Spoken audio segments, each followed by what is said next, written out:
अल्हम्दुलिल्लाहि रब्बिल आलमीन अस्सलातु वस्सलामु अला रसूलिहिल करीम। अस्सलामु अलैकुम नाज़रीन इकराम।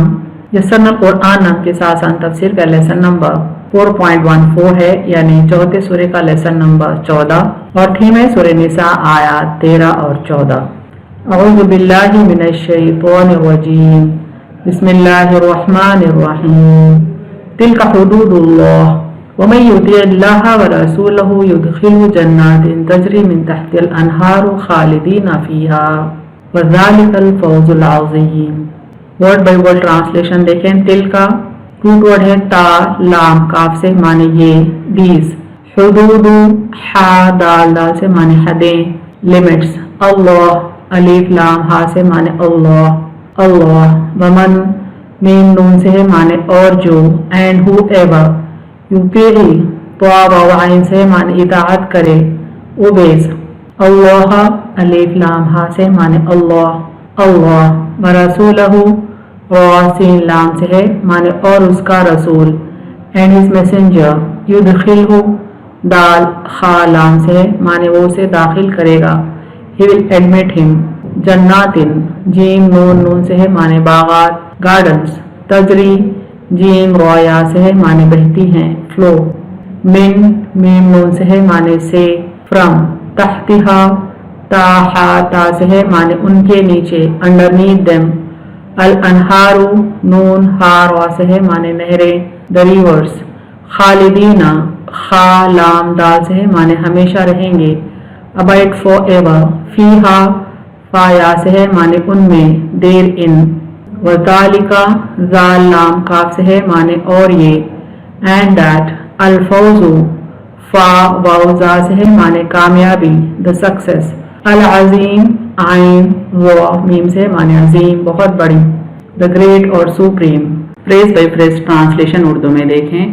तिल का हुदूदुल्लाह, ये अल्लाह की हदें हैं, वमन युतिइल्लाह और जो अल्लाह की इताअत करे, व रसूलहु और उसके रसूल की, युदखिलहु जन्नातिन वो उसे दाखिल करेगा बागात में, तजरी मिन तहतिहा बहती हैं उनके नीचे, अल अनहारू नहरें, खालिदीना फीहा उसमें वो हमेशा रहेगा, व ज़ालिकल फौज़ुल अज़ीम ये बड़ी कामयाबी है। कंप्लीट ट्रांसलेशन देखें। ये अल्लाह की हदें हैं और जो अल्लाह की इताअत करे और उसके रसूल की, वो उसे दाखिल करेगा बागात में, बहती हैं उनके नीचे नहरें, उसमें वो हमेशा रहेगा, ये बड़ी कामयाबी है। Phrase by phrase translation English में देखें।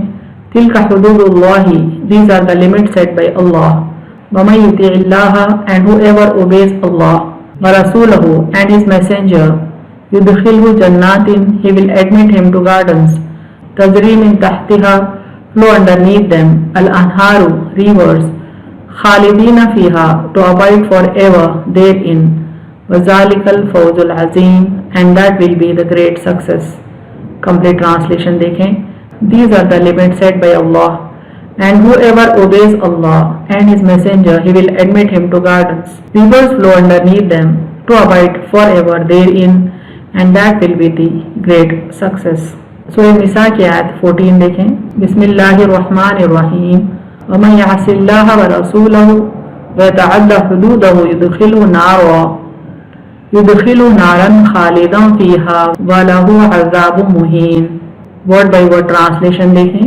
मीम नून से मिन का रूट वर्ड है माने और जो, एंड हु एवर यासी आइन सौद या से है माने नाफरमानी करे, डिसओबेज अल्लाह अलीफ लाम हा से माने अल्लाह अल्लाह, व रसूलहु और सीन लाम से है माने और उसका रसूल, एंड इस प्रॉफिट, बयतअद्दा आइन दाल वाव से है माने और जो बढ़ जाए, एंड ट्रांसग्रेसेस हुदूदहु हा दाल दाल से है माने उसकी हदें, हिज लिमिट्स, युदखिलहु दाल खा लाम से है माने वो उसे दाखिल करेगा, ही विल एडमिट हिम नारो नून वाव रा से है माने आग या दोज़ख, फायर खालिदन खा लाम दाल से माने हमेशा रहेगा, अबाइड फॉर एवर फीहा फाया से माने उनमें, देर इन, वलहु लाम से है माने और उसके लिए, एंड फॉर हिम, अज़ाबुन आइन दाल बा से माने अजाब अ पनिशमेंट, मुहीन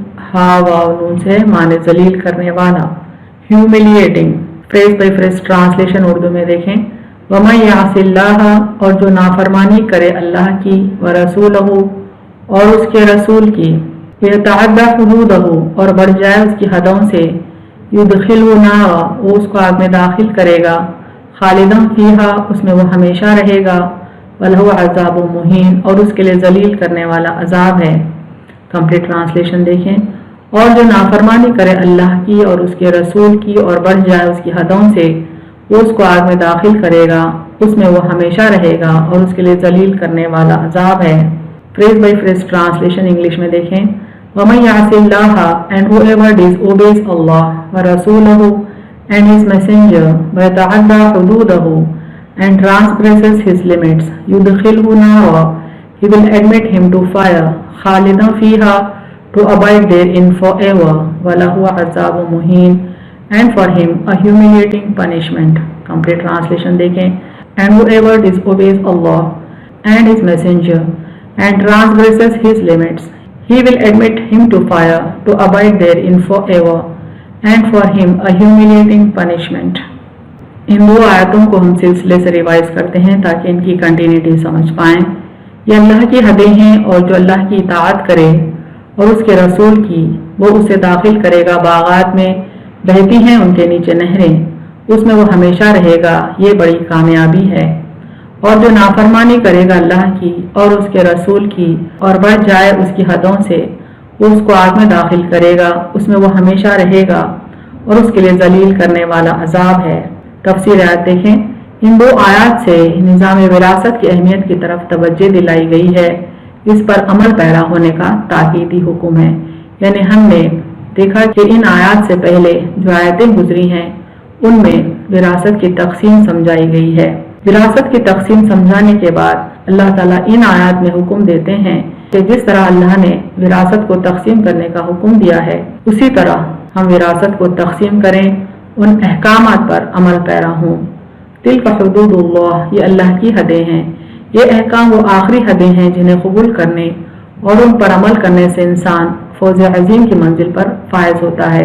यानी अल्लाह के अहकाम किसी हाल हमको कबूल करना है, इनकी हदें हम पार नहीं कर सकते, बल्कि इन हुदूद में रहकर हम जिंदगी अगर गुजारते हैं तो अल्लाह की नज़र में हम फौज अजीम को हासिल करते हैं, यानी बड़ी कामयाबी को हासिल करते हैं। और इन हुदूद को तोड़ने की हिम्मत करने वाला अल्लाह के खिलाफ खुली बगावत करने वालों की तरह होता है, बल्कि खुला बागी है। यानी अल्लाह के बताए हुए कानून के खिलाफ काम करने वाला दरअसल अल्लाह का बागी है। हुदूद तोड़ने का मतलब ये होगा कि अल्लाह की तरफ से मुक़र्रर शुदा कानून विरासत को तब्दील करके किसी और कानून पर अमल करना, यह अल्लाह के कानून की तौहीन है और उसके खिलाफ खुली बगावत है। यानी ये बताया जा रहा है कि हुदूद तोड़ने का क्या मतलब है। यानी अल्लाह ताला ने जो कवानीन मुक़र्रर किए हैं, सिर्फ विरासत के नहीं बल्कि कुरान में जितने भी कवानीन अल्लाह की तरफ से मुक़र्रर हो गए हैं और जिनकी तशरीह आप सल्लल्लाहु अलैहि वसल्लम ने अपने कौल और अमल से करके दिखाई है, उन हुदूद को तोड़ना, उन हुदूद की इताअत ना करना, दरअसल ये अल्लाह के कानून की तौहीन है और उसके खिलाफ खुली बगावत है। मसलन अहले मगरिब की तकलीद में या हिंदुस्तान के दूसरे कवानीन की तकलीद में इस्लामी कानून विरासत की जगह उनके कानून को अपनाना हुदूद अल्लाह से बगावत है। यानी बाज़ मगरिबी ममालिक में इस्लामी कवानीन लागू नहीं हैं, बल्कि उन्होंने उनके अपनी अक्ल से बनाए हुए कवानीन को लागू किया है।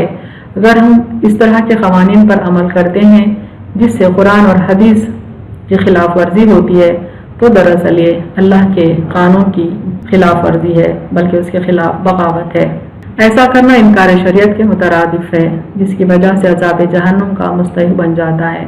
यानी गैर अल्लाह के कवानीन पर अमल करना दरअसल अल्लाह के कवानीन का इनकार है, जिस पर इंसान अज़ाब जहन्नुम का मुस्तहिक बन जाता है।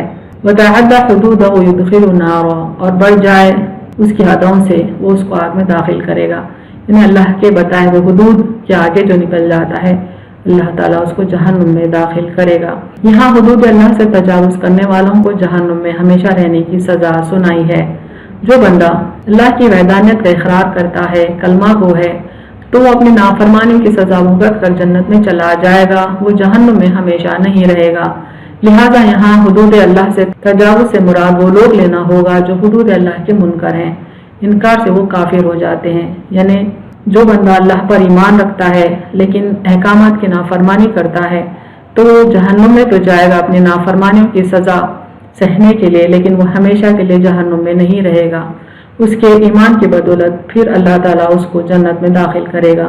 لہٰذا یہاں پر جن لوگوں کا ذکر آتا ہے کہ وہ ہمیشہ جہنم میں رہیں گے، دراصل یہ وہ کفار ہیں جنہوں نے اللہ کا انکار کیا، اللہ کے رسول کی رسالت کا انکار کیا، اللہ کے کلام کا انکار کیا۔ یعنی ایسے لوگ جو نہ اللہ پر ایمان رکھتے ہیں اور نہ اس کے رسول پر اور نہ ہی ان کے احکامات پر۔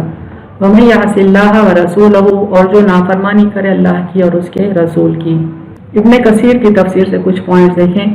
یہ سب اللہ ذو الاکرام کی حدود ہیں، تم ان حدود کو نہ توڑو نہ اسے آگے بڑھو۔ جو شخص اللہ عز و جل کے ان احکام کو مان لے، کوئی حیلہ حوالہ کر کے کسی وارث کو کم و بیش دلانے کی کوشش نہ کرے، حکم الہ اور فریض الہ جو کا تو بجا لائے، اللہ کا وعدہ ہے کہ اسے ہمیشہ رہنے والی نہروں کی جنت میں داخل کرے گا۔ یہ کامیاب نصیب اور مقصد کو پہنچنے والا اور مراد کو پانے والا ہوگا۔ یعنی میراث کی تقسیم میں کسی کا حق نہ ماریں، کسی کو کم نہ دیں، کسی کو زیادہ نہ دیں، بلکہ اللہ کے حکم کے مطابق ہی ہم میراث کی تقسیم کریں تو بے شک اللہ کی نظر میں ہم فلاح پانے والے ہوں گے، کامیابی حاصل کرنے والے ہوں گے۔ اور جو اللہ کے کسی حکم کو بدل دے، کسی وارث کے ورثے کو کم و بیش کر دے، رضائے الہی کو پیش نظر نہ رکھے بلکہ اس کے حکم کو رد کر دے اور اس کے خلاف عمل کرے، وہ اللہ کی تقسیم کو اچھی نظر سے نہیں دیکھتا اور اس کے حکم کو عدل نہیں سمجھتا۔ یعنی اگر کوئی اللہ کے حکم کے مطابق میراث کی تقسیم نہ کرے، اس کے خلاف اگر عمل کرے تو پھر اللہ تعالیٰ اس کو ایسے عذاب میں مبتلا کرے گا، ایسے جہنم میں ڈالے گا جس میں اس کو ہمیشہ رہنا ہوگا، اور رسوائی اور اہانت والے دردناک اور ہیبتناک عذابوں میں اس کو مبتلا کیا جائے گا۔ حدیث دیکھیں اس سلسلے میں رسول اللہ صلی اللہ علیہ وسلم فرماتے ہیں کہ ایک مرد یا عورت اللہ تعالیٰ کی اطاعت میں 60 سال تک لگے رہتے ہیں، پھر موت کے وقت وصیت میں کوئی کمی بیشی کر جاتے ہیں تو ان کے لیے جہنم واجب ہو جاتی ہے۔ یعنی ایسے بھی بندے ہوتے ہیں اس زمین پر جو اللہ پر ایمان رکھتے ہیں، 60 سال تک اللہ کے رسول کی اطاعت میں گزارتے ہیں، جنت میں جانے کے قریب ہوتے ہیں، لیکن پھر موت کے وقت اپنی وصیت میں کمی بیشی کر دیتے ہیں، میراث کی تقسیم میں کمی بیشی کر دیتے ہیں، حقداروں کا حق مار دیتے ہیں، جن کا حق نہیں ہوتا ان کو میراث دے دیتے ہیں تو ان کے لیے جہنم واجب ہو جاتی ہے۔ اہم نکات دیکھیں اس تفسیر کے۔ اللہ اور اس کے رسول کے مقرر کردہ حدود کی پاسداری ہی ان کی اطاعت ہے۔ اللہ اور اس کے رسول کی اطاعت کے بغیر دنیا و آخرت کی فلاح اور کامرانی ممکن نہیں ہے۔ اطاعت گزار کے لیے ہمیشہ کی جنتیں ہیں جن کے نیچے نہریں بہتی ہیں۔ اللہ کے مقرر کردہ قوانین میں دخل دینا ہی حدود اللہ و رسول کی خلاف ورزی ہے۔ ایسے نافرمانوں کو اللہ تعالیٰ ہمیشہ کے لیے دوزخ میں داخل کرے گا، وہاں اس کو ذلیل کرنے والا عذاب سہنا ہوگا۔ وآخر دعوانا الحمد للہ رب العالمین۔